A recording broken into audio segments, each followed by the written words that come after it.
The Dave Hooker Show. A presentation of Off the Hook Sports. Objective insight, expertise, top guests. Available on YouTube, Apple, Spotify, and the Off the Hook Sports app. Download now for free. Also available on offthehooksports.com. I compute and obey. Now to Dave Hooker. Ready. Welcome. Here we go. He's Caleb Calhoun. I'm Dave Hooker, and we have an absolute ton going on as Tennessee, depending on when you're watching this, is on the practice field. And news that despite some early struggles, which you would expect, that Nico is looking a little bit better, and I think that's a real positive. Now, I have been told that Tennessee is tinkering a bit with his mechanics, which doesn't surprise me. He had a bit of a sidearm delivery, but that Nico's looking pretty strong in this particular week 2 of practice, and there might be a few tweaks that we've been asked not to talk about. So there you go. It is spring, but certainly Tennessee has the option of doing a lot of different things. So coming up, we will talk about Hendon Hooker as it is pro day for the Vols. How much can he gain? Also, the fact that suddenly he's talked about as a top 5 draft pick.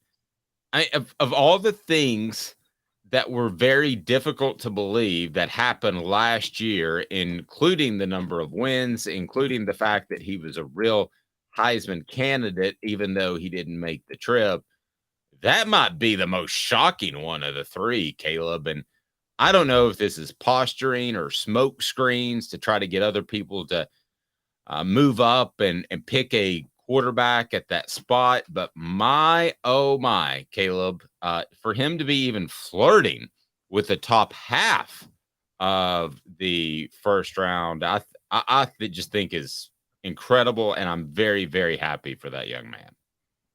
Yes, I'm excited to get into that with him. It's still very, very up in the air where he can end up because other boards have him still as a second round pick, low second round. Some are even saying high third round. Mike Tannenbaum is the one who had him in the top 5. For those who don't know, Mike Tannenbaum I like him, but when he was a GM. Speaking of, give me some history of Mike Tannenbaum because he's suddenly all over ESPN, and I'll be really honest with you. I know his name, but is he the type of guy that you think would say this to get attention? Because if so, it's working. Well, put it this way. Mike Tannenbaum was part of the New York Jets apparatus that brought in Tim Tebow, which we all know was to steal headlines rather than win games. Now, to be fair to Mike Tannenbaum, I think Tim Tebow was forced on him. I think that was Rex Ryan and Woody Johnson, the owner of the Jets, who brought in Tim Tebow because they scapegoated Mike Tannenbaum, and the owner's response was, well, he didn't say no when I brought in Tim Tebow. Well, what are you going to do when your owner says, I want to bring in somebody? You know what I mean? You're not going to say no at that point.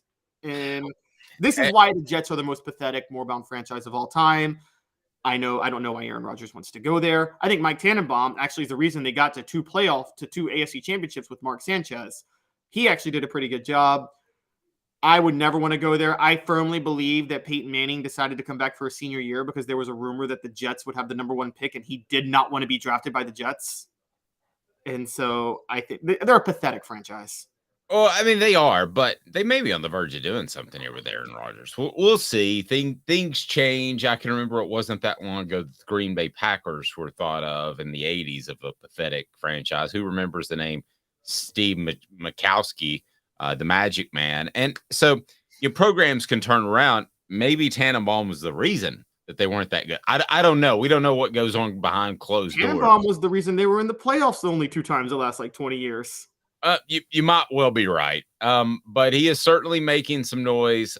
Mel Kiper thought it was the most absurd thing he had ever seen. He tweeted that out. He didn't say absurd. He said it would be the most surprising pick that he has seen in, I think, 25 or 26 years. The longest draft analyst in America, Mel Kiper. Yes, who looks just like the Blue Falcon, if you remember him. Do you remember the Blue Falcon and Dynamite?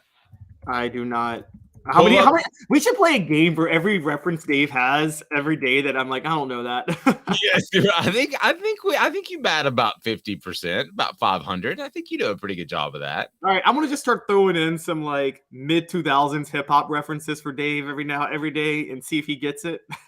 You lose me at about 2001. I can go ahead and tell you when Okay. you'll lose me. That'll be about it. So pro day for the Vols today, as this is a special group. And a lot of times I think fans don't really care, Caleb, about what guys do in the pros other than a Peyton Manning or a special sort of player. But when they do special things at Tennessee, I think it means a lot for fans to see them go on and have success. And I think that's a pretty cool thing. So we'll get into all that. Hendon Hooker's mock draft selection. Also, Tennessee near the bottom of the SEC in returning production. And Josh Pate has Tennessee off of his top 10 list, which I thought was surprising. And a little bit of baseball as the major leagues open today. Who's the best UT baseball player ever? I want to ask that question because I right before the show started, I said, Caleb, I think it's pretty simple. I think it's this, that, and he said, no, I think it's this guy. So we'll get into that. A lot going on, but we start with Pro Day, 4 downs right now, and it's brought to you by our friends at City Heating and Air. 4 downs. 4 questions. 4 answers. The Dave Hooker Show. 4 downs. A presentation of OffTheHookSports.com. All right, here we go. It's brought to you by City Heating and Air Conditioning. Who has the most to gain from Pro Day? Brought to you by City Heat and Air. Integrity matters. Over 50 years of service right there. And just phenomenal. Knoxville was there yesterday. I'd like to get back in the North Knoxville area. We call it God's country from Powell, but they are there and they service the entire area of Knoxville. You may not need a new HVAC unit. You may just need a part or some Freon. How about that? So go ahead and light up that message board for me. Click the thumbs up. Tell me who you think has the most to gain in Tennessee's Pro Day. So, Caleb, let's start. Give me a list of names that are going to participate in the Pro Day today, and I'll explain what Pro Day is for those that don't know. So here is essentially what Pro Day is. Pro Day is an opportunity to work out in front of scouts.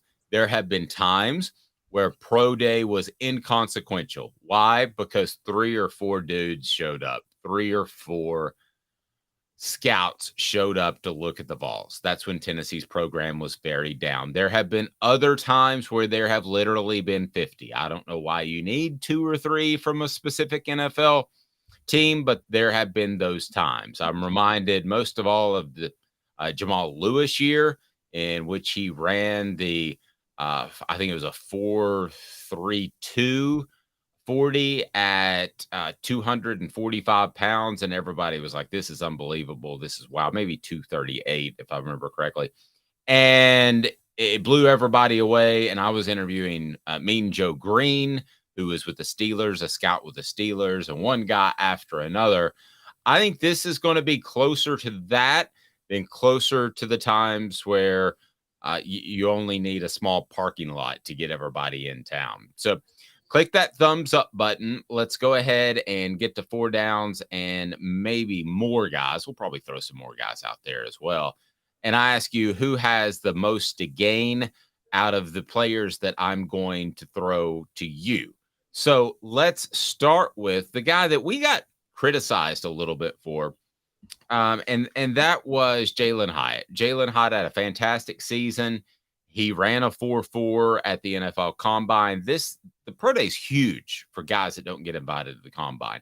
So you had him get invited to the Combine, but he had a hamstring. He felt the need to run. If I had a hamstring issue at all, or I was an agent, there would be no running at all because you can do it at this Pro Day and it carries the same amount of weight. So Jalen Hyatt, does he have the most to gain out of the group that will be participating? And if you have that group, go ahead and rattle that off for me. I don't think he has the most to gain, but I think he has a lot to gain because Jalen Hyatt. Let's put this part out there with the pro day too. More than the combine, there are some positions where you really can't do yourself any favors. You can only hurt yourself. I think quarterback is one of those positions. Hendon Hooker, luckily for him, doesn't have to participate in the pro day because he's hurt. But I would never judge a quarterback on their pro day. How easy is it to throw when nobody's in your face? And you've got Well, I would judge it if he only completed 80 or 90% of his passes. Oh, I would criticize him for a pro day. Yeah. You can lose from a pro day. You can't gain from a pro day if you're a quarterback. Yeah, you literally, and I'm not exaggerating by this, you literally should complete every single pass. Yes. If you go out there and throw 40 balls against air with your receivers, you should complete 40 passes. So if you throw 38, you complete 38 of 40, people are going to be like, I'm not so sure about that guy. I mean, it really is that high of a standard. And that's just the way the pro day is, I believe, always going to be with quarterbacks throwing against air. You have to judge them off of tape. So I'm actually going to disagree with you. I think Jalen Hyatt has a lot to gain. I think if he puts up I agree with you on that. Okay. If he puts up a mid 4.3, I think it erases that 4.4 and makes him the speedster that he looked like when Tennessee was scoring touchdowns at will last fall.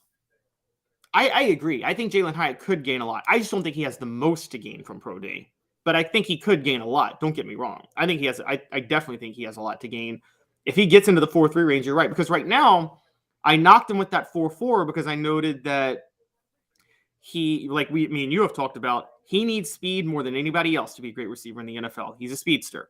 Well, to be a pure speedster, you need to get into the 4.3 range. And luckily for him, you don't really have to measure this against people guarding you. You just got to measure how fast you can run. My top pro day guy is the guy who did not get a combine invite, and that's Trayvon Flowers. And you know how high I've been on him for a while. I think he's very athletic. He's been held back since his high school days. When Trayvon Flowers played high school football, he was relegated to a 3-star because he didn't take part in a lot of the camps because he was playing center field for the baseball team at the time, which recruiting services more than I do, Dave. That just seems ridiculous to me that they're not going to that they're going to hold back your star rating because you don't take part in the spring camps. And there are a lot of politics in recruiting. Don't even get me started. Yeah. And so that's a whole nother show. And so Trey playing center field, he can cover a lot of ground. We saw this with him at safety last year. He's athletic enough to cover a lot of ground very fast. So I think with Trayvon Flowers, you want to judge his strides to a certain degree. I don't know if his pure 40 time is going to matter as much, but there's certain other things you can judge for a safety that will really help him since he didn't get to take part in the combine because he wasn't invited, because he sacrificed his NFL future to cover for Tennessee's horrible secondary and cornerback play last year. Okay, so we'll kind of adapt a little bit. I went with Jalen Hyatt one. We both think he has a lot to gain. From a source, I was told that expect him to run in the mid 4.3s. I think he'll run at the minimum of 4.38 today. Slightly faster track at Tennessee, but I don't think that's the difference. I think he just had an off day and probably a bad hamstring. So we've mixed up the downs a little bit. We're like that Colorado game where they had a 5th down. So the guy I was going to go with most to gain was Jerome Carvin. Jerome Carvin not invited like Trey Flowers to the NFL Combine. And if he's able to go out there and do some things, then I think he could really help himself. I don't know about you, but I watched him last year. He looked like a NFL offensive lineman, not an elite one, but a good one. I mean, one that can hang on a roster at the very least. Did you not think so? Oh, I thought so. I'm a fan of Jerome Carvin. Jerome Carvin doesn't, for those who read PFF grades, Pro Football Focus grades and analytics, he does not. He doesn't grade high in a lot of those instances. But I think he's one of those guys that can kind of disprove the value of PFF grades. But that's kind of the only measurement you have to judge linemen because stats really aren't a thing for linemen.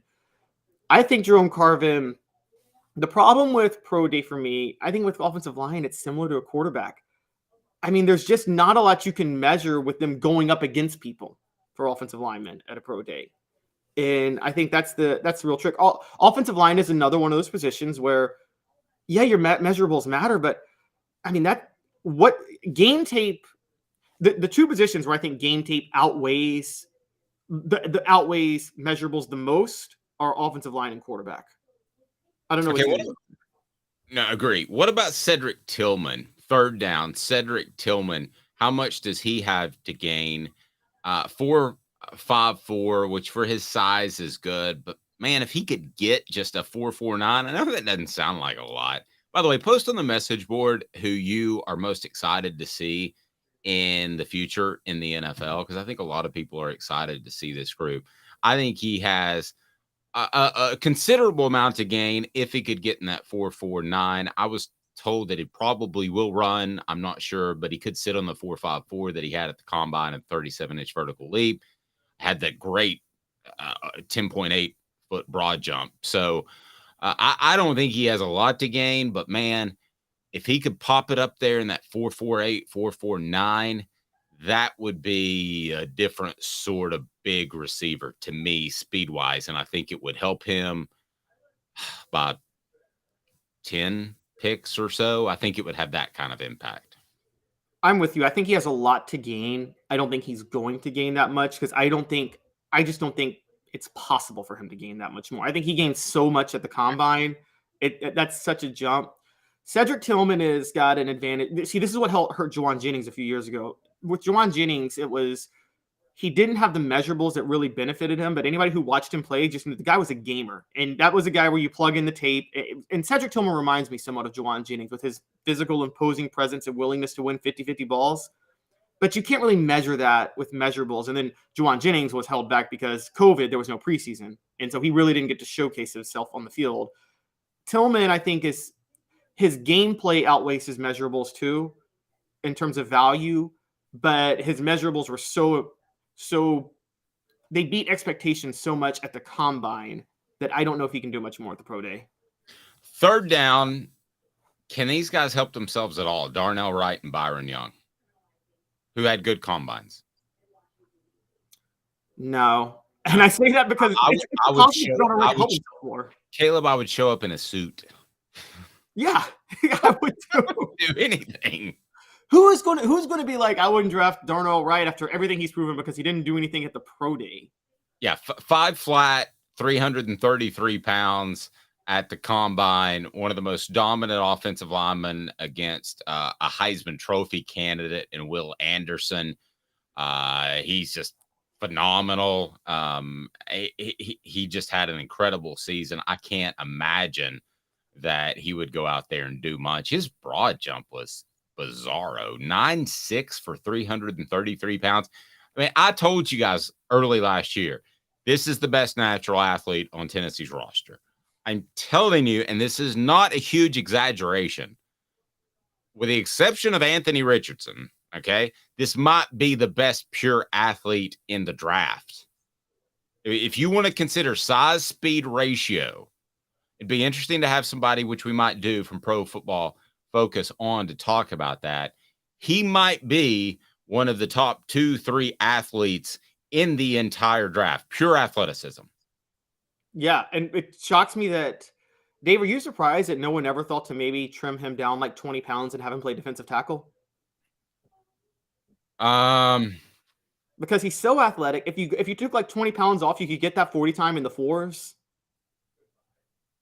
You know, but does he have... He's got ups. He could bat down a lot of balls because he can do backflips. Yeah, let me do some more thinking on that. I mean, I hadn't thought about that at all, honestly.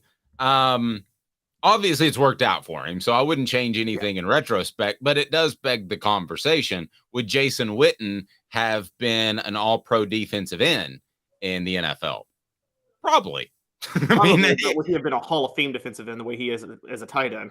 John Chavis will tell you absolutely yes, and he should have never moved. All right, so fourth down, he will tell you that right now, today, if we could get him on, but he's coaching up the middle schoolers. Fourth down, who has the most to lose out of the entire group that's going to take part in Pro Day at Tennessee? Mine's going to surprise you. The most to lose. Now let me think. I'm a little rough on this. I think I might go with We just talked about him, but I'm going to go with Cedric Tillman because if Cedric Tillman's measurables drop down to like the 4.6s and 4.7s, all of a sudden, all the gains he made from the combine go out the window. You know who it is? Who? It's Jeremy Banks. I thought he lost enough at the combine, but enlighten me on this. It's not on the field. It's when a scout goes, "Hey, Josh, how you doing? Great season, man. Can we step over here for just a second and talk about some guys? This Hooker guy's good. I like Hyatt. He's good too. Hey, what happened in that South Carolina game with Jeremy Banks?" And Josh Heupel is smart enough to know to be honest with these guys because he wants to help the guys that are good guys for his entire career. One of the biggest mistakes that Philip Fulmer did was sandbagging Jason Witten because he left early. And at that point, Philip Fulmer didn't have any credibility with NFL scouts. So he could tell you this guy's really good, and he wouldn't go higher in the draft. That was a real bad relationship there because of Jason Witten. And I believe Josh Heupel will be honest. I believe Josh Heupel is incredibly honest. I hate it when he talks at press conferences because he's not forthright, but that's different than being honest. And if he says, and what I believe happened, Jeremy Banks before the South Carolina game, man, he didn't show up for a Monday practice. And then he created an issue with Hendon Hooker, and Joe Milton had to get in the middle of it. And then we had to suspend him Thursday before the game, and it cost us a chance at a championship. Is there anything else you need to know about Jeremy Banks? That's a round. You're right. That's dropping a round. So this is basically like, it's what I used to learn now that I'm moved up in my career a little bit in media. When some people started to want to use me as a reference, my people I was close with I used as references were like, you can't let everybody use you as a reference, because if you let everybody use you as a reference, it looks really bad on you if no one's going to take you seriously when you let somebody else use you as a reference. Wait, somebody used you. I'm not following. So what the concept of, I don't know if have you ever been used as a reference for someone applying for a job? Yes. Yes. So basically, you're kind of taught, well, the minute someone does that for you, I had higher ups teach me, don't let everybody use you as a reference who wants to use you as a reference. Because if you say yes to everybody, you damage your credibility in the industry, and then you're not going to be able to help anybody who you want to actually be a reference for, because no one's going to take you seriously. Huh. And I've been very blessed in that everybody that's called about a reference from somebody, they were all great. And yeah, I haven't had that issue either. Yeah, I'm just saying. Yeah, and I was actually taught by my grandfather. It's funny you bring that up. Said you don't ever want to down somebody or burn a bridge. So I said, well, what do you do, grandfather, when somebody calls you about a reference and they weren't a great employee? You just keep it as brief as possible. And I've called about other people to get references, and that's what they do. They go, "Oh, Hey, Dave, nice to meet you." I said, "I was calling about Bob Smith." "Yep, he worked for me." "Well, what can you tell me about him?" "He was here from January 1999 to July 2001. Anything else to add?" That's about it. You think Heupel might do that then with Jeremy Banks? No, I think he'll just throw him under the bus.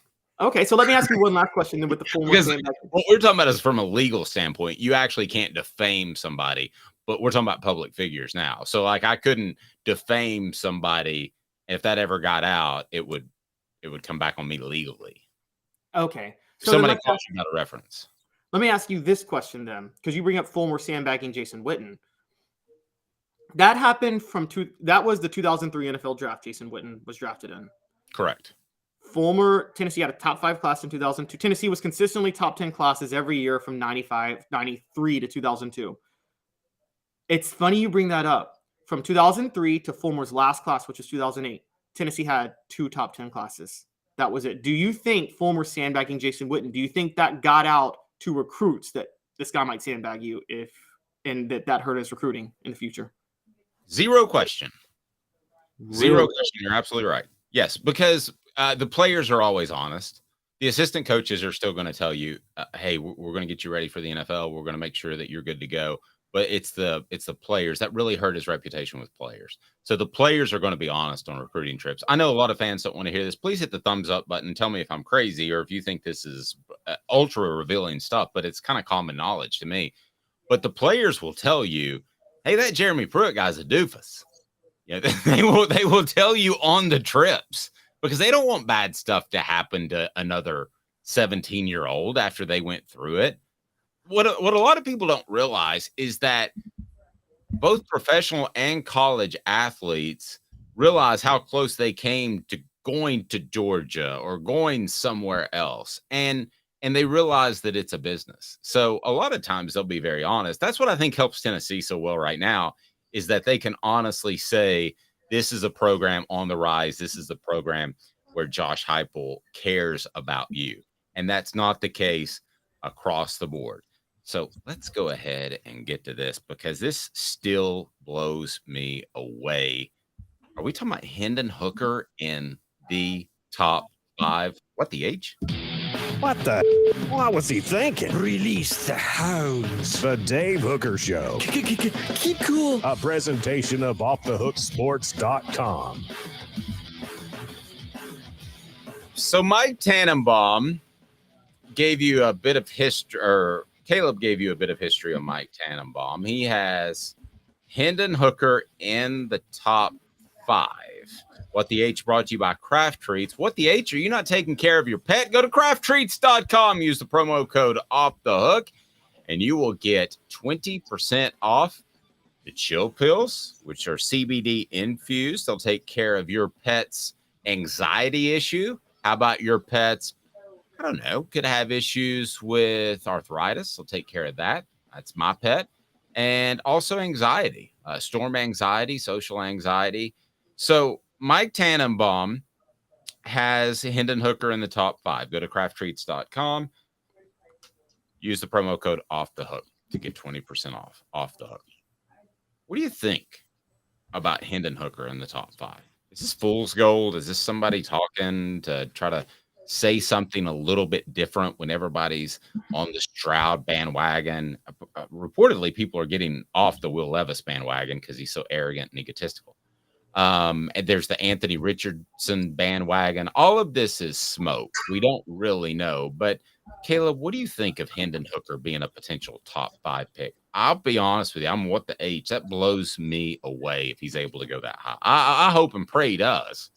Literally pray, because I think he's a great individual. But I just don't see top 5. I don't see top 10. I don't see first half of the first round. I hope I'm wrong. Yeah, so let's bring this up with Tannenbaum real quick. He does have Hendon Hooker going over Anthony Richardson. He has Anthony Richardson going 11th to the Titans. As a Titans fan, I pray that does not happen. I would much rather have Hendon Hooker than Anthony Richardson, and that's not just because that would be so cool if he went to the Titans. Go ahead. It would be so great, yeah. So I would not like that as a Titans fan, but I will say this: Mike Tannenbaum does have Will Levis going 4th to Indianapolis. Now, as a Titans fan, I would love that. If the Colts draft Will Levis, I'm going to love that. But I would say that so. Tannenbaum is very high on quarterbacks. He's got Bryce Young going number 1 to Carolina, CJ Stroud number 2 to Houston, Will Levis number 4 to Indy, Hendon Hooker number 5 to Seattle. He's got Will Anderson going 3rd to Arizona. So he's just loving the quarterbacks. But his case for Hendon Hooker, here's what he says. And I can't disagree with him on this. He says, Hendon Hooker's really underscouted right now because he's coming off a torn ACL in his left knee. But he's got I love his strong arm and 6'3" frame. Before the injury, he led the nation in yards per attempt, only threw 2 interceptions over 11 starts, was a top 10 passer in terms of completion percentage. And then he says, I see a potential franchise quarterback who can lead an offense. And he brings this up.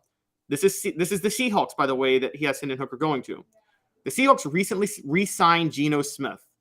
We know, you and I both agree Hendon Hooker is a project. And we know Geno Smith is not a long-term plan for anybody.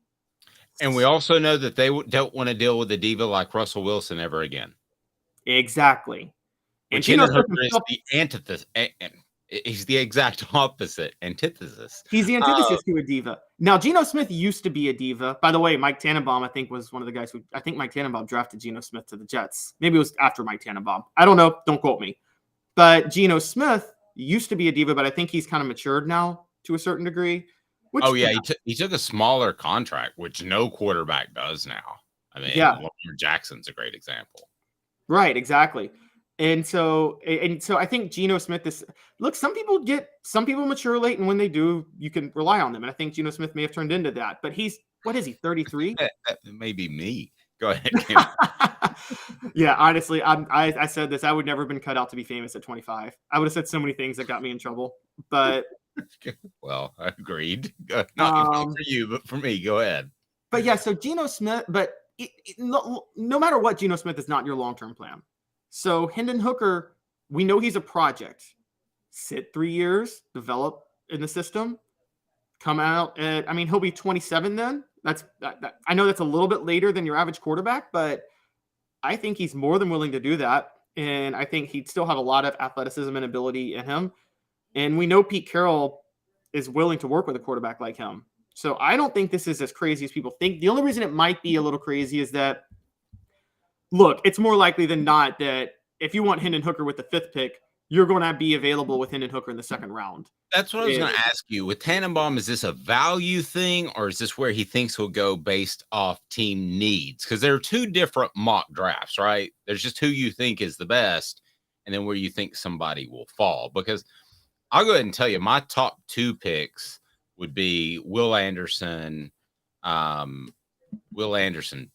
pretty easy. And then I would go Bryce Young. Those are my top 2 picks. After that, we can have a debate about what you need at 3. Maybe you need a quarterback. Maybe you need a defensive end. Maybe you need an offensive tackle. But so is he basing this off what people need, or he just thinks he's the 5th best overall player, given that he plays quarterback? I think it's probably 5th best overall player. Because there's also, yesterday there was Jordan Reed, another reporter, did his own mock draft, and he did a full 7 rounds, and he had Hendon Hooker going 55th overall to Detroit. So, man, I wish Jim Bob Cooter was still in Detroit. Jim Bob Cooter coaching Hooker. You don't want Jim Bob Cooter sneaking in your window and hopping in bed with you for a little cuddle. Portions of the program brought to you by Zool Beer, XULBeer.com. ZoolBeer.com, the official craft beer of Off the Hook Sports. Zool Beer is phenomenal, and they have worldwide award-winning craft beer and parking downtown. It's so easy to go and enjoy the atmosphere and just enjoy a good time. So here's what I'm going to do. I want to take a quick 2-minute break. Hang with me, hit the like button, and when I come back, I'm going to tell you what national analyst does not even have Tennessee in the top 10. He's Caleb Calhoun. I'm Dave Hooker, Off the Hook Sports. Our family has been creating jewelry since 1986, each piece unique with a story all its own. I'm Rick Terry with Rick Terry Jewelry Designs. I'm a jeweler, and I want to be your jeweler. We're grateful that you chose us to be Knoxville's best jeweler. My family and staff look forward to serving you. So please come see us. Kingston Pike and Campbell Station Road in the heart of Farragut, and downtown on Gay Street, right next to the Tennessee Theater. Hi, Mike Davis here with City Heating and Air, reminding you to always dare to compare. Our team provides quality local heating and air service, installation, and maintenance across East Tennessee. We use only the best equipment like American Standard heating and air conditioning for your residential, new construction, or commercial needs. Honesty, dependability, and customer satisfaction have been the cornerstones of our business since 1961. City Heat and Air. Dare to compare.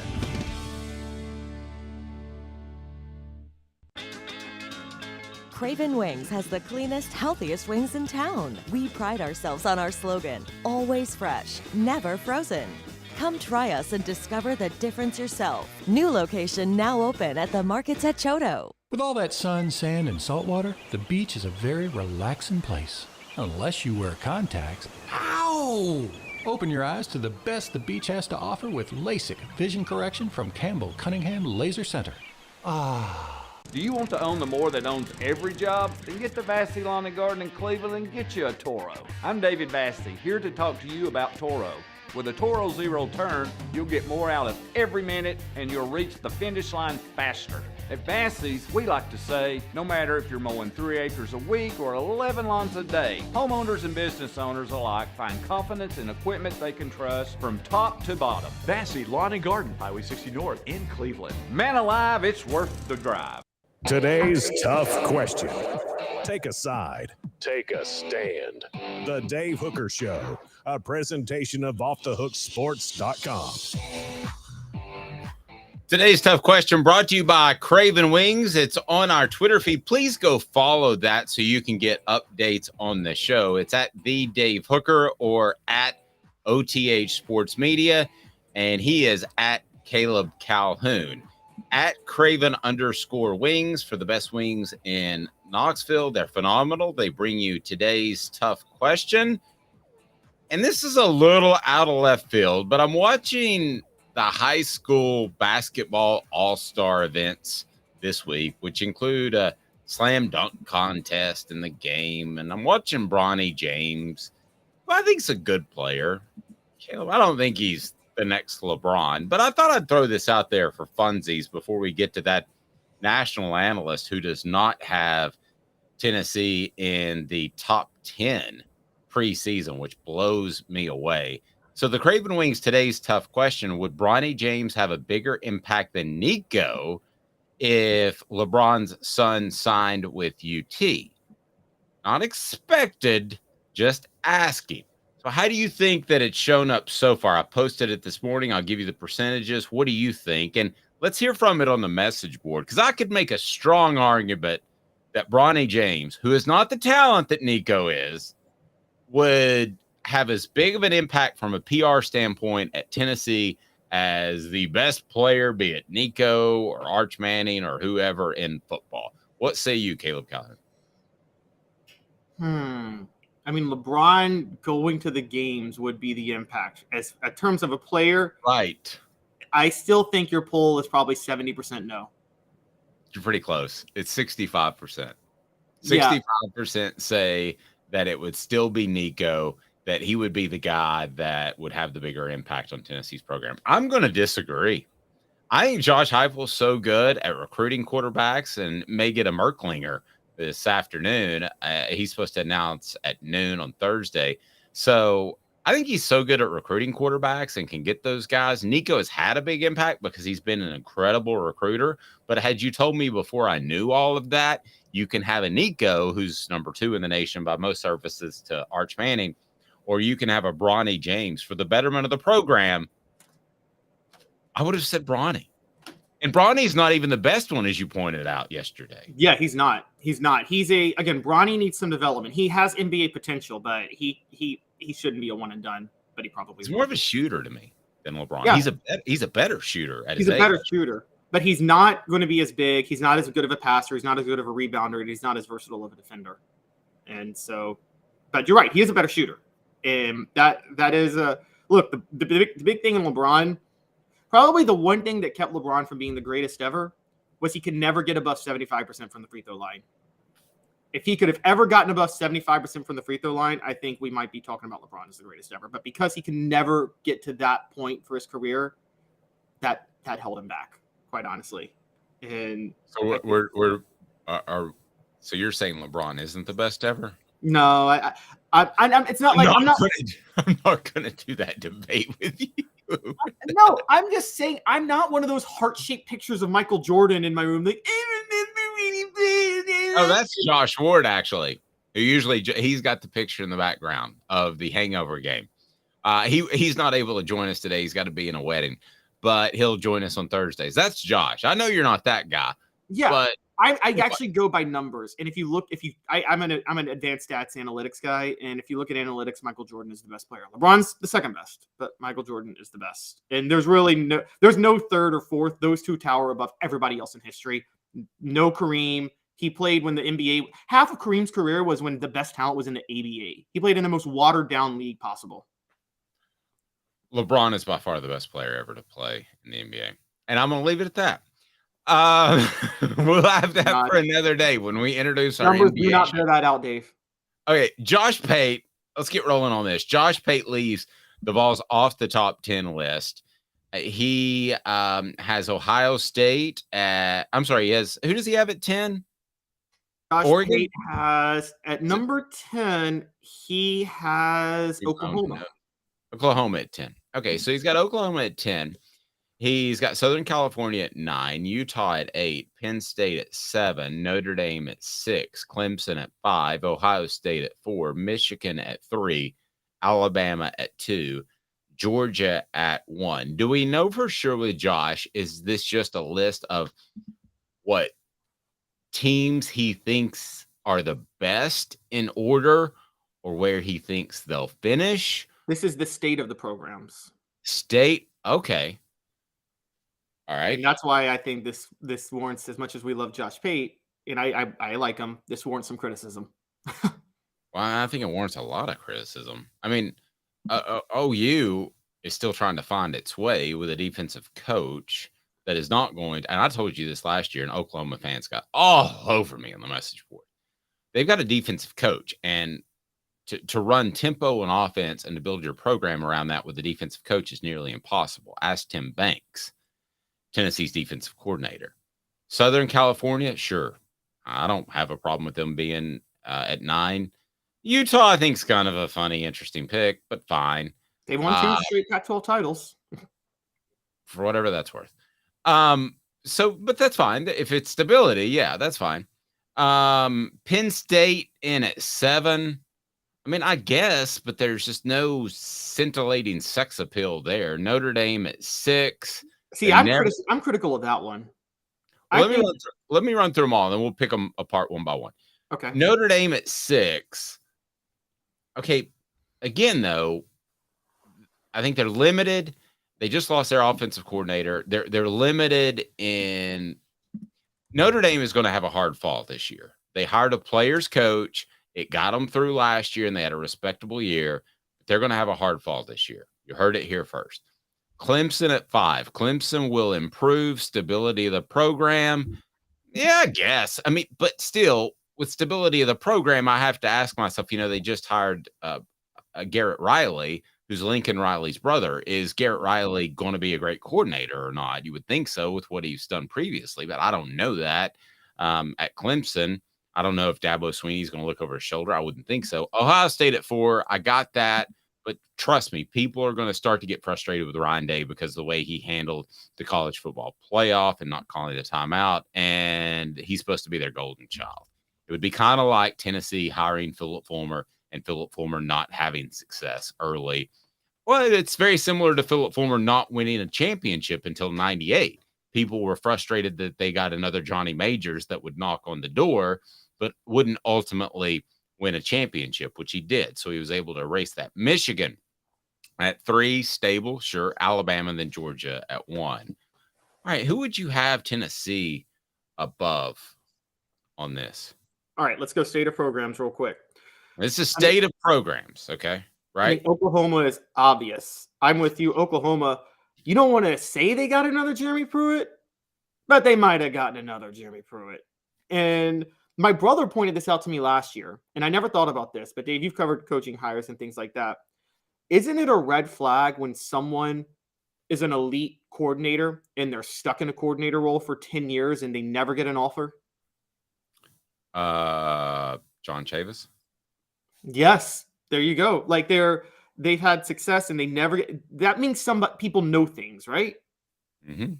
And yes. And I love Brent Venables. I mean, if something happened to Tim Banks and Brent Venables was fired by Oklahoma that same year, because he's going to get fired eventually, that's the first guy I would make a run at. No, yeah, I agree. He would be a great defensive coordinator, and he has experience coaching against tempo. So I think Oklahoma's in big trouble long term. And when they join the SEC, it's only going to get worse. Agreed. So I had them also ahead. I would have Tennessee also. I'll just throw mine out there. Oklahoma. I'm going to, and maybe Josh wasn't doing this, but I'm going to throw in a little bit of the, yes, you can actually compete for a college football playoff. So I don't think Penn State actually can. I don't think Notre Dame actually can. And this might not fit the parameters exactly of his list. So I would have Tennessee no worse than 7th. and maybe a little bit higher. If you're talking about stability of the program, and Caleb, give me your teams that you would have Tennessee ahead of. Don't you have to factor in that Tennessee has a coach that loves being at Tennessee, that and unless he's flat out lying, unless everybody's lying around him, but people I talk to behind closed doors, I mean, to me, that's really stable. If you had to tell me the over-under, Josh has 2 years under his belt, but the over-under is at 8.5, are you taking the over-under? I'd take the over. That's pretty stable. Yeah, I think Tennessee's stable and in great shape. I'll listen with Penn State. I'm with you though. Like, you look at Tennessee and you see here's a program that could get over the hump and get to the playoff, even though they just missed last year. Who looks at Penn State and says, you know what? They're going to get over the hump with Michigan and Ohio State, and they're going to get there. Nobody thinks that. And now, to be fair, they did win the Big Ten in 2016 when Michigan and Ohio State were both top 5 programs, that was the flukiest Big Ten title I think ever. So I'm totally with you on Notre Dame. My big thing on Notre Dame, and I've insisted this for years. You want to hire a defensive players coach who runs like a defensive program that wins on toughness and everything like that. You better be the program that can get more talent than anybody else. Notre Dame's never getting more talent than anybody else. If you're a Notre Dame, you need a creative offensive mind.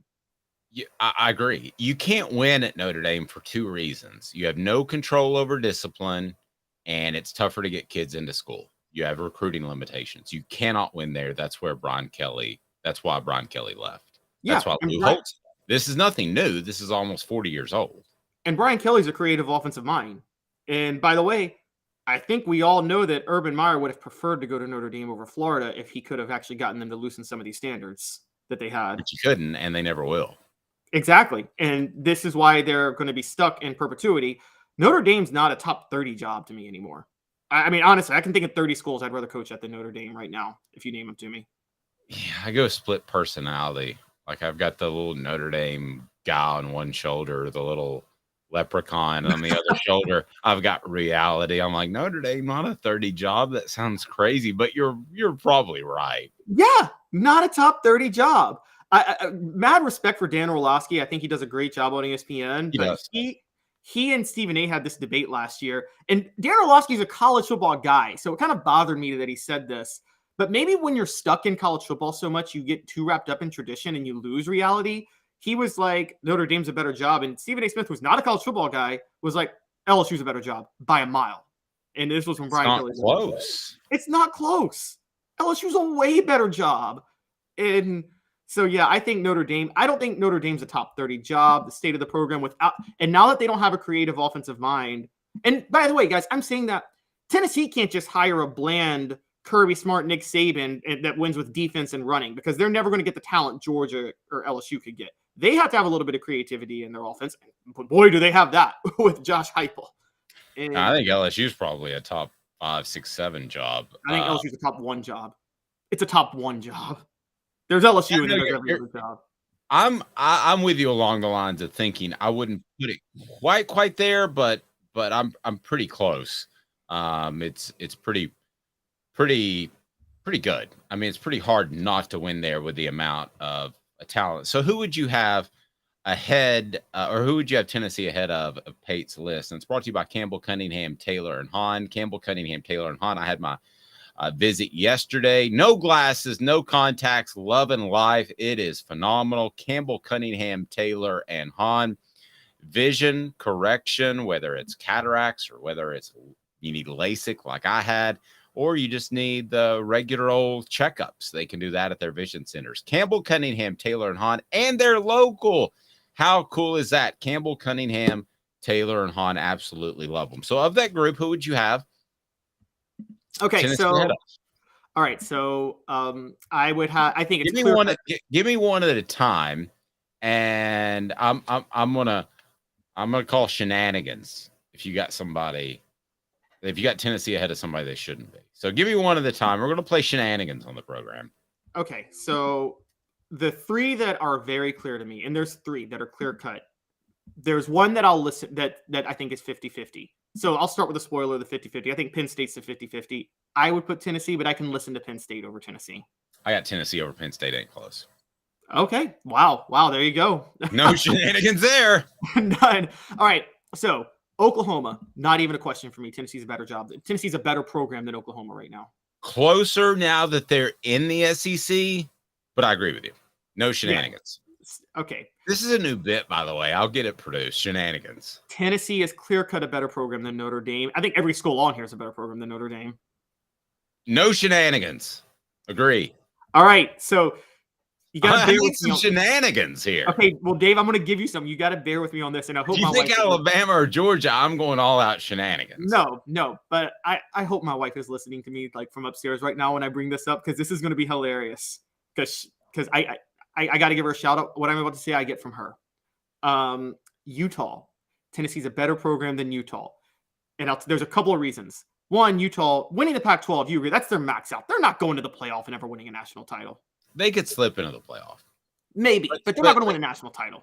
Right, but no shenanigans. Yes. Okay, here's the other crazy part with Utah. You ready for this? For all my Real Housewives fans on here, Utah's special teams coordinator and cornerbacks coach, who's been there for about 10 years, he's still coaching there. His wife, who was on Real Housewives of Salt Lake City, just got sentenced to prison because she was committing fraud. It's frowned upon. I'm sorry? It's frowned upon. Fraud. Frowned upon. Jen Shaw is her name. Okay. And got to send a shout out to my wife on this. She tells me all the stories. She watches the Real Housewives. I watch college football. This is where our worlds collide. And so, but she's gotten sentenced. You don't think that's going to have an impact on him coaching the team this year? Just saying. Yeah, you would think with all the restrictions they have in Utah with the Mormon culture, which includes caffeine, which I'm highly addicted to. Here you go. That fraud would be on the list. You would think that being on a reality show would be on the morals list. Cigarettes, caffeine, adultery, alcohol, but fraud's okay. I mean, isn't that America? How many pastors get caught committing crimes all the time? You know, well, I don't want to go down that road. I'm just saying, absolutely at all.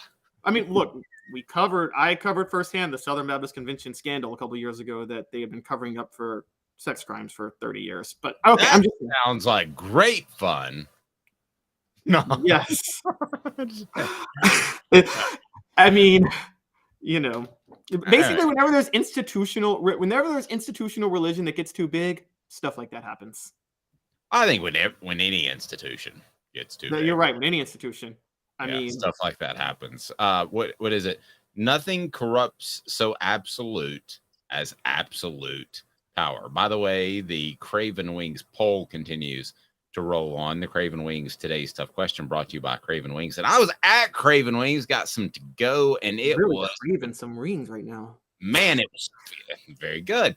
It was phenomenal. And kudos to my man, Jacob Warren. I had his sauce, the Sauce 87, and it blew me away. I'm usually just a straight buffalo guy. I'm like, no, just give me the buffalo. Give me the spicy. So I got some of the spicy.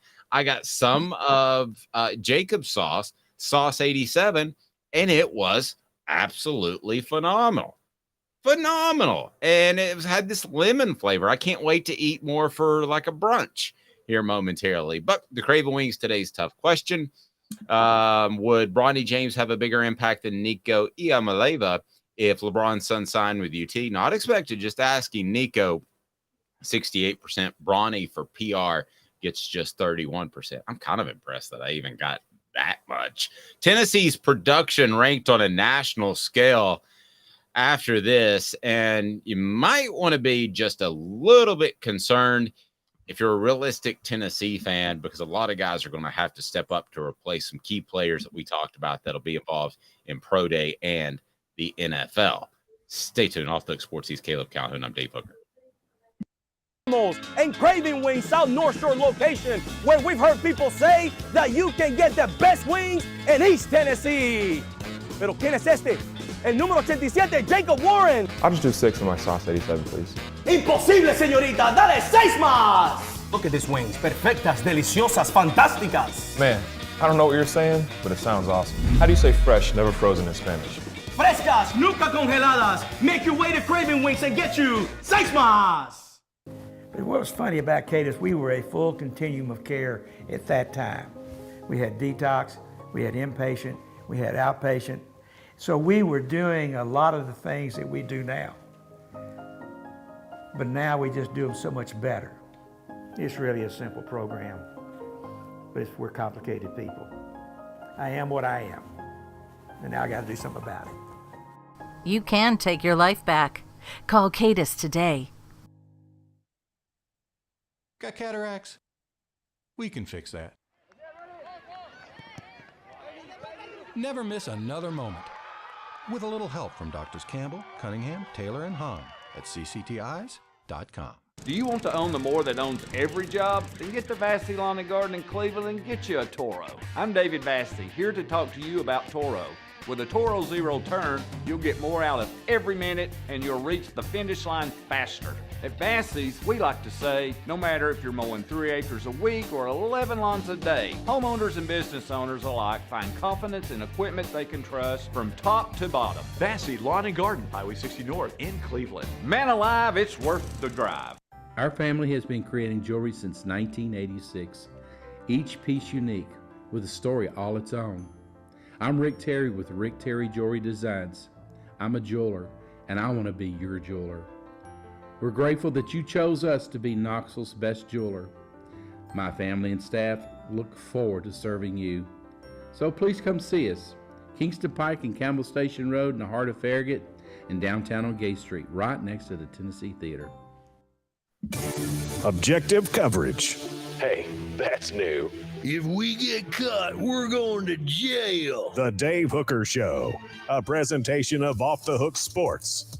YouTube, Apple, Spotify, and the free Off the Hook Sports app. I'm going to need to see some identification. Back to Dave Hooker. I'm going to do a roll call on our chat board. Go ahead. I think we're having trouble with the chat board. We got a ton of listeners on board, but for some reason, I don't think our chat board's working. So if you're on board, say anything on the chat. If you're on board, know that I'm not ignoring you. We've had this issue with the chat board before. So I don't want anybody to think I'm ignoring you. Portions of the program brought to you by Vassey Lawn and Garden. Man alive, it's worth the drive. Vassey Lawn and Garden, whether it's Knoxville, Nashville, or Chattanooga, they've got the industrial mowers that you need, commercial mowers that you need, residential as well. They're in Cleveland. Man alive, it's worth the drive. Toro, count on it. And who should Tennessee count on? Because there are going to have to be a lot of players step up to replace a whole lot of production. When we start talking about guys that are going to be in pro day, you're talking about Tennessee's best defensive player in Byron Young. You're talking about Tennessee's most productive player on offense, and that is Jalen Hyatt. You're talking about their most productive offensive player, Hendon Hooker. You're talking about their best offensive lineman in Darnell Wright, and it ain't close. So Tennessee has a ton of production to replace. That's something that Athlon touched base on recently. So as far as production in the SEC, returning offensive production, Tennessee 57%. Returning defensive production, Tennessee 69%. So really more defensive production than a lot of people might think by using Byron Young. But the offensive production at 57 tells you that Tennessee is truly a running football team, as crazy as that sounds. So you start including Jalen Wright, and you start including Jabari Small and other guys that they've had, Ramel Keaton at receiver, but mostly I think it's talking about the running game. Tennessee is at 57% is pretty remarkable considering they lose the Blitnikoff winner and a guy that would have been a Heisman Trophy finalist had he not gotten hurt. Yes, the concern for Tennessee is there's good losing talent and there's bad losing talent, if that makes sense, because the two teams below them, Texas A&M and what do you mean by that? Sometimes we in the media, when we project college football teams before a year, we overvalue returning talent or undervalue lost talent. Below Tennessee are Texas A&M and Vanderbilt. They are the two that return less production than Tennessee. Well, if you're Texas A&M, you're probably glad you don't return a lot of talent because you were horrible last year. This is the addition by subtraction. Classic example of this, Dave. When Tennessee lost Michael Munoz, many who covered the team didn't really care because we all knew Aaron Sears was better. Oh, yeah. And yeah. No, I mean, I respect Michael Munoz. I think he's a great individual. I think he had chronically bad knees when he showed up to Tennessee, and we have no idea what he would have been, but I still think he was overrated because of his dad's last name. So some of the other schools that do have returning talent, let's start with the offensive side. Ole Miss, LSU would be number one at 81%. That's a little bit scary, I think, for the West, because that was a team that was really disheveled to begin the season and put it all together. So that's on offense, 81%, but yeah. Oh, did I say defense? Sorry, offense. So that's 81%. Ole Miss, 80%. And then after that, you have Missouri returning offensive production at 77%. Vanderbilt, 73%. Go ahead and chuck them out because they're both horrible. So really, I think the one that stands out most to me, well, I'm going to say two. I think the one that stands out most to me on the offensive side would be LSU returning 81%, which is not the highest. That's A&M, as you mentioned. But LSU had a good season. You know, they played for an SEC title. So returning 81%, I think, is scary for the SEC West. The other one that stands out to me, and most years I would say it doesn't matter. It's Nick Saban. It's everything's fine. They'll have plug and play guys like this Mechie guy, and they'll be just fine. Don't worry about it.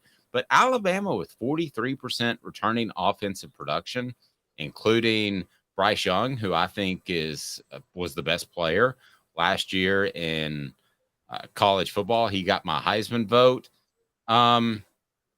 That's troublesome if I'm an Alabama fan, because I don't know who my quarterback is for sure. And I didn't think their guys were particularly great at the skill positions last year, so nobody benched them. That's not the usual Alabama send a ton of guys to the NFL and there's a ton of great guys behind them. That 43%, if I'm Alabama fan, is disconcerting to say the least. Are you ready for this, Dave? You ready for this from me? Another Caleb Calhoun build up. I'm born ready. Alabama fans, don't worry. Your program's not about to take a step back. Nick Saban is still Nick Saban. However, 2023 is going to be a rebuilding year. It's going to be the first rebuilding year y'all have had since 2010. And I agree with that. Two different. Yeah, no, I agree with that. Yeah. Two coordinators, two new coordinators. Hey, as far as what you said, they've already taken a step back. Yeah, they have. And so I think they'll be back. I think they'll win another national championship in not in 2024 because Tennessee's winning it then, but they'll win it in 2025. They'll win another couple here in the near future. Nick Saban, he's been on a tear on the recruiting trail, so they're loading up on talent again. He's retooling the roster, but Bryce Young and Will Anderson were the only reason they weren't 8-4 last year. Let's call it what it is. And both are gone now, and so Bryce Young's the only reason Tennessee didn't beat Alabama 52-20 instead of 52-49. I agree. and Alabama, the lowest in the SEC in returning defensive production at 38%, which is pretty much a wowzer. And nobody else is even in the 40s except for Mississippi State. Everybody's 50 or above at 43% is Mississippi State, but 38% returning defensive production, losing your two most talented players and Will Anderson and losing Bryce Young. Yeah, man, I think that's big time. I want to break down Tennessee's opponents and the production or lack thereof that they'll have returning in 2023. And it's brought to you by Andy Mason, AndyMasonRealEstate.com. AndyMasonRealEstate.com has over 40 years of experience in the Knoxville area. It will save you thousands, if not tens of thousands of dollars. They're awesome. AndyMasonRealEstate.com. That office will take care of you. Best service, best prices, pretty simple. How about that? So as far as the teams that Tennessee will face this year, returning offensive production for Alabama and defensive production 43 and 38% respectively, as we mentioned. Florida 55 and 53 offensive and defensive production returning respectively. Georgia 52% on offense and 70% on defense, which is pretty scary. This one surprised me a little bit. Returning offensive production from Kentucky, who had their running back, his name escapes me right now, suspended for the first part of the season at 71%, and they lose Will Levis, who was beat up, but still you would have thought he would have had more production. They returned 71%. And then you have Kentucky 55% on the defensive side. I mentioned LSU earlier, which is a whopping 81% of returning offensive production. It blows me away. 60% on the defensive side. As at Texas A&M, you mentioned them. They return combined the most production of any team in the SEC, but it ain't great. 82% and 77%. I think question before you go further. Do you think Texas A&M? Here's a real question, because we're all hard on Jimbo Fisher, myself included, and what he said yesterday is more recent. Do you think Texas A&M is doing what we're doing, or do you think it's possible Texas A&M last year was 1988 Tennessee? Remember 1988 starts 0-6. Everybody's down on Johnny Majors. Finished 5-6. He retools the staff. Pretty much fires everybody. Brings in Fulmer and Doug Matthews as offensive and defensive coordinators. Turns it around. Goes 11-1 the next year because so much talent returned. Yeah, I can see that comparison. Yeah, I could definitely see that comparison. And by the way, guys, I apologize again. We've finally got our message board working, so I'm gonna play a little bit of catch up here in a second because I don't want to disrespect you guys. I really appreciate you being on. So, why do you see the comparison? Well, because both teams had losing records those years, 88 and 2022, and the coaches were on really hot seats. I mean, I wasn't around. I was 0 years old, but just born when it happened with Majors. But I've read old articles, and it sounded like the fans, that was the year they wanted Majors gone, was 1988. Everybody was ready for him to be gone then. He had to retool the staff, just like Jimbo Fisher did. And the team returned a ton of talent in 1989 and had still what I think maybe one of the biggest turnarounds in college football history to go from 5-6 to 11-1. And by the way, started 0-6 on top of that. And so Texas A&M, I didn't think about it until I just saw this returning production. And I'm still with you. I think what we believe is still more likely, but there's some parallels where Jimbo Fisher hired a new offensive coordinator. He returns a lot of talent. Everybody's really down on the dude right now, even though he seemed like a home run hire at the time, just like Johnny Major seemed like a home run hire when Tennessee brought him in 77. So I'm seeing some weird parallels, funny enough, even though I could see that. So you could see it too. So you could see Texas A&M have like a historic turnaround next year. And a historic turnaround? No, I could see them going down. Now, I don't think they can have a historic turnaround. I think that like they do what Tennessee did in 89. No. I mean, I don't know any reason to believe that they could. And I mean, Bobby Petrino's dated, and you've got, to me, this feels exactly like the 08 season with Tennessee. Is that you tried to go out and hire a guy who has a good offensive pedigree, but really you're an offensive coach, talking about Philip Fulmer and Dave Clawson, and you're going to look over his shoulder the second something goes wrong. I don't see. Why do you see an instant turnaround? No, I just thought about it when I said it. It's the parallels. Texas A&M was 5-7. They have a head coach who was a home run hire who everybody now thinks is going to be fired. He hired a new offensive coordinator, and then they're going into next year. It just reminded me of Tennessee in 88 and 89. Tennessee thought they had a home run hire in Majors, and they wanted him fired after 88 with 5-6. He hired a new offensive coordinator, then Philip Fulmer. Now, you're right. The difference is Petrino is an older coordinator. He had a new defensive coordinator, too. Yeah. Oh, that's right, because Ken Donahue was the guy, right, for years. Yes, and they ran a 3-4. So mid-season, they switched from a 3-4 to a 4-3, which nowadays would be unheard of. Right. They got better when they made that switch. Well, they did. But nowadays, you wouldn't have even considered it. It would have been bizarro. So let me get to some posts on the message board. I promise I haven't been ignoring you guys. Our software is not working correctly. But It always does, which is weird. Elias says Oklahoma may be in for the full Missouri experience. Agree with that, if that means they're really, really bad. Going back to the Pate ranking that had Tennessee not in the top 10, I don't see Notre Dame at 6, according to SC Scout Guy. South Carolina played even with him in that bowl game. We were starting 4 walk-on players, and that's coming from a South Carolina perspective. Totally agree with you. Travis says state of our program is top 5. I agree. And Travis says LSU's top 10. Caleb's got him number 1. And LSU top 10, that's so understating how good of a job LSU is. It's definitely top 5. I would have to really sit down and think. Still understating it. Maybe. The and then some other posts just concerning state of the program that bothered some people. Utah is an awkward one to me, so consistent, but it's the Pac-12, which is a mess. Very true. I mean, how do you even really judge Utah because they're in the Pac-12? And that, to me, makes it incredibly difficult. A shout-out to Juan Ward. We always love shout-outs to Juan Ward. And, a lot of people tend to agree with the fact that Tennessee should definitely be in the top 10. I don't even get why they're not, to be real honest with you. So apologize for all those that we've ignored. I think we got a new poster on board. We appreciate that. He says, Tobias, Calvin, do you think Heupel, I'm going to say that's for Calhoun, will go in with the same game plan? Milton is in his 3rd season, something Hendon didn't. Heupel, same game plan for this year. I think there will be some adjustments.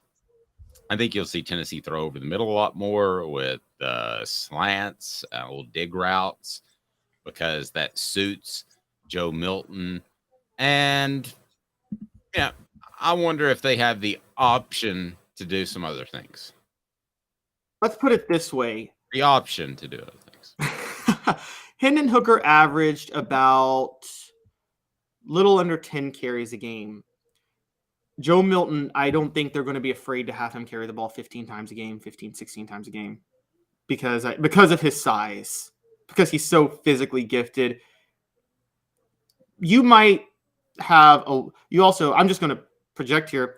You might have an up the middle Wildcat formation every now and then. Just why give it to a power back? Why not just have Joe Milton snap it and run forward for a touchdown like they did with AJ Johnson back in the day? I love the package. Here's the package. The Joe and Go. Joe Go. Yeah, see, if we start pushing that can be a thing. Because you remember Gerald Jones, when he lined up at quarterback, it was called the G-Gun, right? Oh, I forgot about, yes. Cutcliffe started the Wildcat. You're right. No, that was Clausen with the G-Gun. No, it was in 2007 when Tennessee played for the SEC title. Cutcliffe was doing that too.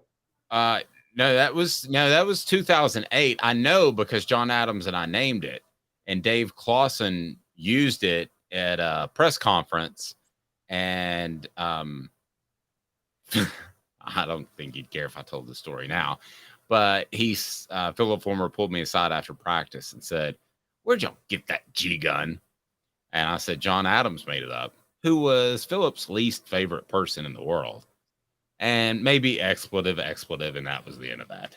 Oh, I know why he was so. But when Clausen, when somebody takes your little nickname for their offense and uses it in a press conference, you can take all the Tennessee Sports Writing Awards and throw them in the trash can. That is a moment of glory. Oh, he used G-Gun that we came up with.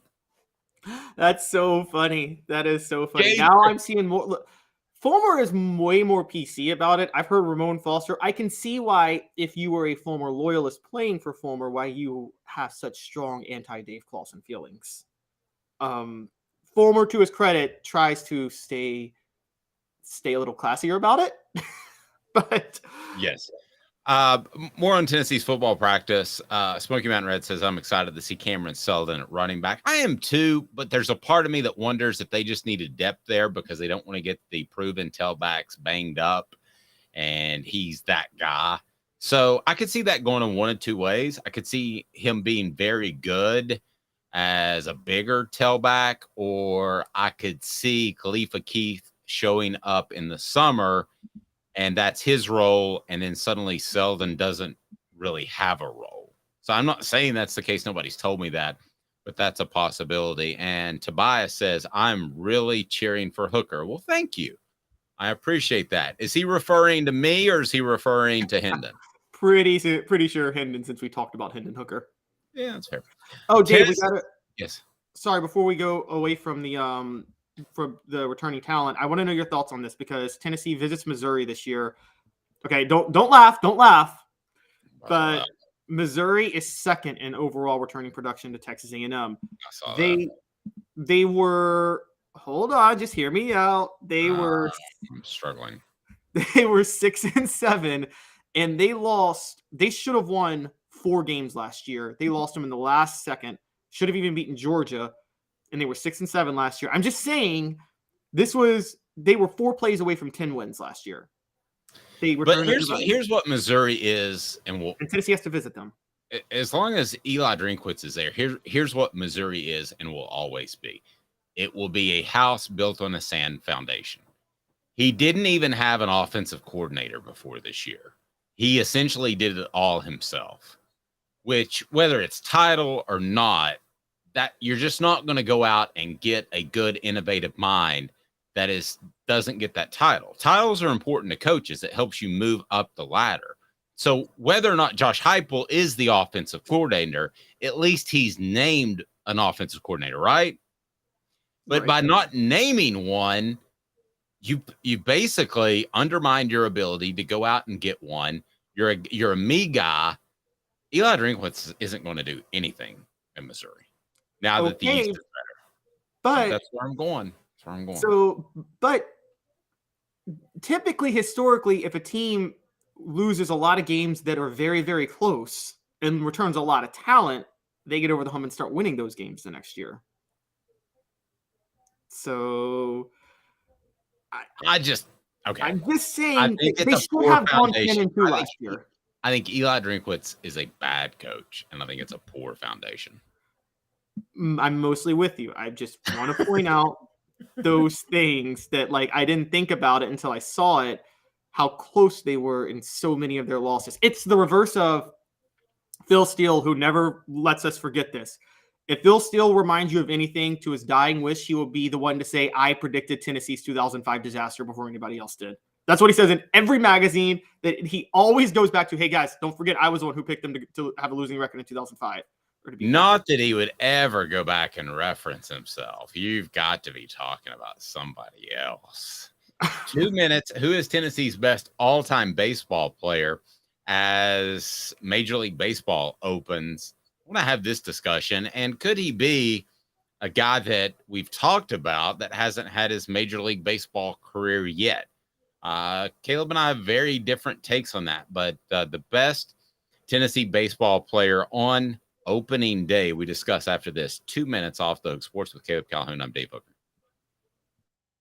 I know you like the heat. You got to try my signature sauce 87. Dude, you know I love you and I love to try your wing sauce. When it comes to wings, I need them really hot. I hit 105 on the radar gun. I need to be pretty spicy. Yeah, I know that, man. Look, if sauce 87 isn't enough for you, I guess you can try the Holy Moses or the Grim Reaper. Now we're talking.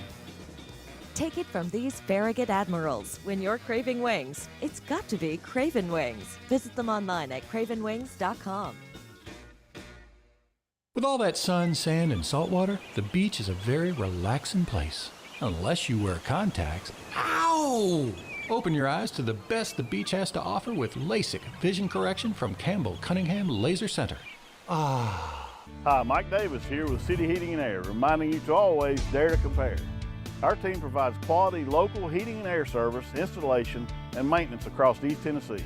We use only the best equipment like American Standard heating and air conditioning for your residential, new construction, or commercial needs. Honesty, dependability, and customer satisfaction have been the cornerstones of our business since 1961. City Heat and Air. Dare to compare. Before Cadis, I was really heavy into the drug culture. I was selling drugs. I was just constantly in pain. I was missing like a good support system in my life. Cadis has given me everything that I need in order to successfully have a wonderful recovery, in order to have a life that I didn't even know was possible before. And it's not just about me anymore, and I love that. I absolutely love it. You can take your life back.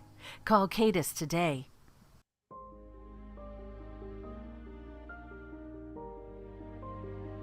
Our family has been creating one-of-a-kind pieces of jewelry in West Knoxville since 1986.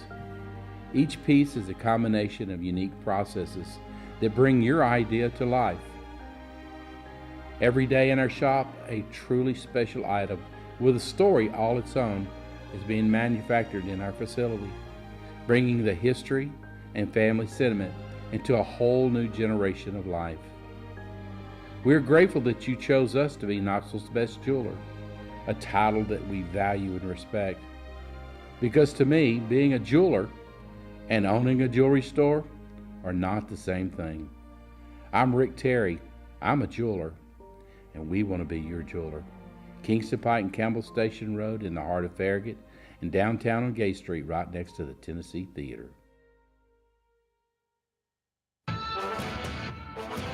A college football tradition like no other. Yes, sirree, boys and girls. Or a guy that just won't leave. Wow, that is sad. The Dave Hooker Show, YouTube, Apple, Spotify, and the free Off the Hook Sports app. A presentation of Off the Hook Sports. Back to Dave Hooker. Yes, Smoky Mountain Red, he does want to be your jeweler. Thank our friends at Rick Terry Jewelry Design. I'll tell you what, if you want some cool Tennessee stuff, it'll fit your budget no matter what. Check out Rick Terry Jewelry Design. And he's got some Tennessee stuff that is phenomenal. And if the he's got men's stuff too, but if the lovely lady in your life likes the Vols, she can sparkle and look fantastic. That's Rick Terry Jewelry Design on Kingston Pike. Can I tell you why I love college football Twitter real quick before we jump in with baseball? Yes. Okay, because I told you guys the Jen Shaw story earlier, which her crime was conspiracy to commit wire fraud. She was stealing elderly people's personal information and robbing them of their savings. Yeah. But Twitter... Other than that, she sounds like a great person.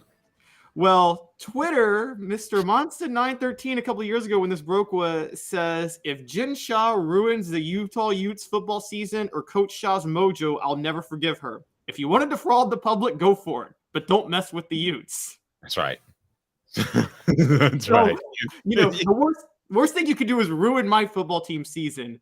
Right. But if you want to steal from elderly people and working class people and drain their savings and drive them into poverty, go all for it. Yes.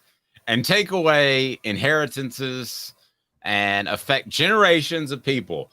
But other than that, the most important thing is the Utes have to beat BYU.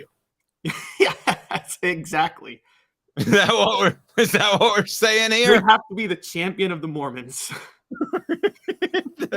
Hit the thumbs up button, guys. Again, I apologize for seemingly ignoring some of the message board. We had a software issue in what we used, but we'll be back and got your comments.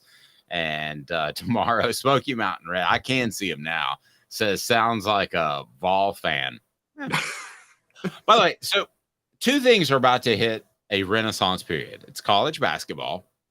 And why do I say that? It's because NIL it's going to keep people around. The one thing the NBA could do is take away the one and done. That would be bad. And I'm hearing that could happen. But other than that, I think you're going to see a renaissance in college basketball. I think guys like Kennedy Chandler can make a comparable amount of money by staying in school.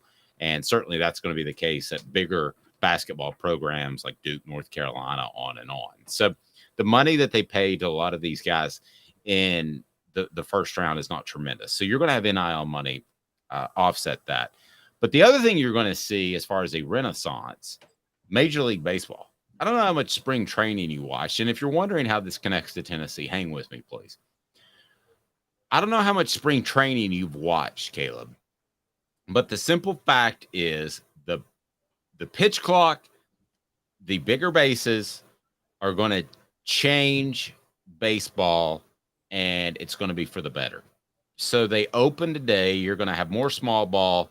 You're going to have guys stealing more bases, moving guys around. It's just going to be a better game. It's not going to be swing for the fences or strike out. Hey, I struck out 150 times last season. That's okay. I mean, it used to be that was embarrassing. Now it's like, no biggie. So I wanted to ask this question on opening day. Who's the best Tennessee baseball player of all time? Or we'll go to the message board. Who's your favorite of all time? Let's keep that. Let me start with who's the best, Caleb. Who's the best UT baseball player at all time? Travis says the pitch clock is garbage. Travis, you are going to get on this message board and tell me I'm right in a month. Everybody loves it. I'm telling you. But anyway, Travis, who's your favorite Tennessee baseball player of all time? Now, I'll tell you mine, and you're going to have, and I think he's the best as well. And you're going to have trouble talking me out of this because we went to school at the same time. He was good enough to get picked up by one of those travel teams. I was not, and that was Todd Helton. I was outside of his room on spring break, or is it senior trip? I guess it must have been senior trip because that's when the Major League Baseball draft is. When he got picked by the Padres the first time before he came to Tennessee, and there were so many people in the hotel room that I was not able to congratulate anybody nor see anybody. I was outside the room, and I was like, oh, let's just go party elsewhere. I think it's Todd Helton, hands down. Not only at Tennessee, but at the Major League Baseball level. He pitched. He was a great hitter. Tennessee is nowhere close to what they ended up doing, which is make a College World Series run in the early 90s without him. Is there somebody else I'm missing? Or do you have some competition for Todd Helton as the number one UT baseball player of all time? So it's going to be hard for me because I will tell you straight up that Todd Helton, it's really hard to debate him because offensively alone, just as an everyday player, by that standard alone, you could say he's the best player of all time. There's some debate on that. But then when you add the fact that he pitched, and he actually, not only did he pitch, but he has a career ERA of 2.24, which is third all time. And he pitched over 100 innings. So it wasn't like he didn't pitch a lot, and he pitched a complete game in a College World Series game and won. I mean, how can I compete with Todd Helton? But I'm going to throw a couple of names out there. Here he goes. So, offensive everyday player in college that has an argument over Todd Helton is Chris Burke, who led Tennessee to the 2001 College World Series. He was the 10th pick by the Astros in the draft. Never panned out in the majors. Never panned out. But he was a great college player. Can't take that away. The other one was a teammate of Todd Helton's, R.A. Dickey. Heck of a pitcher. Very good. And he had as much to do with them going to the College World Series as Todd Helton did in that, I guess, 94 year. That would be it. And I can't take away from R.A. Dickey, but those two are the two that I would listen to take over Todd Helton. And I told you before the show I was going to take Chris Burke over Todd Helton, and then I did a little more research as the show was going on, and I'm like, oh, wait, Todd Helton's third all-time in career ERA, and it's not like because he pitched like one inning or something like that. He's just third all-time in career ERA, and he's the all-time leader in career home runs. Like, I got a better one for you. I got a real argument for you. Okay. Condrich Holloway, shortstop. You got to remember he's splitting time with football too, which he was pretty good at football. And in case you didn't know, batted .353. He had a hitting streak of 27 games. That's still a record at Tennessee. Holloway was Montreal's first pick and the fourth player selected overall in the 1971 Major League Baseball draft. Instead, he went to Tennessee. That guy was an incredible player. He was selected to Tennessee's All-Century baseball team He's the only Tennessee student athlete named to 2 all-century squads in both baseball and football. I know that our eyes did not see it in person, but Condredge Holloway, Todd Helton, Chris Burke, I think that's your trio. I think that's the end of the list as far as upper tier. And I'll be honest with you, may disagree with you a little bit on this. I would have Holloway and Helton on the first tier and Burke, the number one person, on the second tier. See, the hard thing for me for Holloway is, you know this, I know this, but you know it more because you actually watched when this was a thing. If you say I'm so old that I watched Condredge Holloway play, I'm going to be very upset with you. I am not. I did not say that. Did I say that? No, but it felt like that's where it was going, the old man talk. Before sabermetrics came into play in baseball, we could only judge fielding by eye test. And shortstop, like Hall of Famers at shortstop, are oftentimes, that's one position. That's one of 2 positions in baseball where you're willing to sacrifice hitting for offense, for defense, because it's so crucial. Catcher's the other one, obviously. Catcher and shortstop are the only 2 where you're willing to sacrifice offense. So you have to rely on the eye test a lot at shortstop. Neither one of us watch Holloway play shortstop. I can't give him over Chris Burke offensively. I just can't. Okay, I understand, but this is also the day and age of there's more offense in college baseball too. I think you would agree with that. So that kind of works in Holloway's favor a little bit. But here's the other thing. The hours spent preparing for football when he could have been in the batting cage in the offseason. You know, what is his upside? How much better could he have been as a baseball player? And he was already very, very good. Now, R.A. Dickey is in this conversation, Travis. And then a guy that Mr. Jones picked up, and I'm not just saying this because he was one of the very first guests on Off the Hook Sports, but it's Ben Joyce. Could this guy, he's already had, you worry about a guy that throws that hard, talking about 105 miles an hour. You worry about a guy that could have elbow issues, but he's already had the Tommy John surgery. So you would think that ligament's good and tight. Could he be, I know this is taking a big leap, but could he be a Mariano Rivera type of closer? That to me results in a long career because you don't throw as many pitches. You're dominant. Other than the power hitters, the media loves those guys that come in the 9th inning, like Major League and Vince Vaughn style. And what was his name? Ricky Vaughn? Sorry, Ricky Vaughn. I think he could end up being up there in 10 years from now when we're celebrating the 10th anniversary of OffTheHookSports.com. It's possible. Closers don't belong in the Hall of Fame. Come at me. I'm going to say that. Mariano Rivera got all first place votes. No, it was ridiculous. He got more first place votes than Griffey, which was insane. No, he didn't get a second place vote. He got all first place votes. He doesn't belong. Closers don't belong in the Hall of Fame. You pitched one inning. Nah. Also, you shouldn't bring your best reliever in at the end of the game. Your best reliever should actually be your setup man. Nowadays. But back then, guys pitched for 7-8 innings. Yes. This is like having the thing that drives me crazy about closers.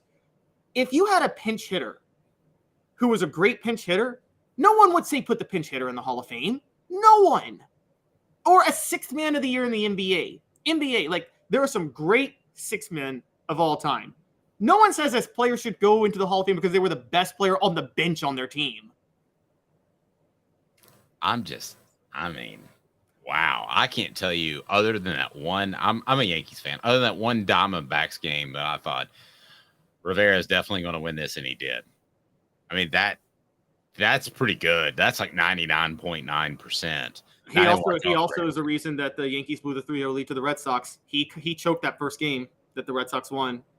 Oh, well, okay. But all right. Joyce reminds me of Rob Dibble, that according to Travis Case. And so if you love if you love for a Yankees fan like you, defensively, Derek Jeter's the most overrated shortstop ever. Okay, keep going. I'll tell you what I'm going to do. Here's what I'm going to do. I'm actually, and I'm not joking. You have so challenged me and my knowledge of baseball, which admittedly is limited. By the way, somebody says that Joyce reminds him of Rob Dibble. I agree with that. I'm going to fly to Anaheim, and I'm going to ask Ben Joyce if he thinks that closers are overrated. Should be in Bring him on the show. Bring him on the show. I Bring him on the show. I will. You know what? We'll never talk to him again because you're going to insult him. Bring in Jeff Hall, too, and I'll tell him that kicking should not be a part of football. Yeah, that should be fun. Go really well. Be sure and click that thumbs up button. I see a couple of new people in the message board, so hit subscribe because I got Jacob Warren coming up this afternoon. Travis says closers are my favorite pitchers. Travis and I just have a bond. I love it. But Y'all be are so sure stuck in a certain era of baseball. when Mariano Rivera ran out there and they're playing Metallica, it was beautiful. Yeah. All right. So at the end of the day, I give you Burke, Helton, Condridge, which I know that we didn't see play. Rank them. Helton. I got a question, actually. When did they start using metal bats in baseball? Was Condridge playing with a wooden bat? I would have to check that. Let's see. That's what's going to determine is metal bats. Yes, because that's going to inflate the averages. Because Burke and Helton both got to play with metal bats. Yeah. Okay. They first permitted metal bats right after Condridge left. Condridge played with a wooden bat. Helton. It's Condridge. It's Condridge. Condridge is number 1. Helton's number 2. Burke's number 3. You got to separate records in baseball with metal bats versus wooden bats, don't you, for college? Yes. I think they should get rid of metal bats. I think they're unsafe. I mean, it used to be they were safer because they don't break, but now with so much more power in the game, they're less safe. You're right, because a line drive down the third base line could knock a third baseman's head off. I'm talking about a line drive at a pitcher. Oh, yeah, that too. You're right. It's either one. I mean, I hate to say that, but I feel like every year when baseball season starts, that goes through my head of, is a pitcher going to get hit in college off of a pitch that's traveling sometimes 10% faster off the bat because it's a metal bat instead of a wooden bat. So anyway, hey, great job on the message board, guys. I really regret not seeing those, but again, the software issue. Smoky Mountain Red will close us out with Dave Recall. The Joe Somo pitching trio with the Yanks. Oh, yeah. Oh, yeah, I do. And we'll leave you with that. Closers, there should be a whole different section for them in the Hall of Fame because they're so special and they're so beautiful in baseball. That's exactly how I said it. You nailed me. Have a fantastic day, everyone. We'll have some reaction from Merklinger, who is probably going to commit to Tennessee. Look forward to that. He's Caleb Calhoun. I'm Dave Hooker. And tomorrow, it's a Football Friday with Fred. Fred White will join us. And I will tell him that Caleb says that closers and safeties should not be in the Hall of Fame. I never said safeties. Don't throw that at me. I do not need Fred White. To get Caleb in trouble. I already told him that Atlanta didn't start trap music, and I still want that debate with him. But I don't want to be a part of that. So I'll just leave the show running and walk off and turn my camera off. He's Caleb Calhoun. I'm Dave Hooker. This has been a presentation of Off the Hook Sports. Get the app.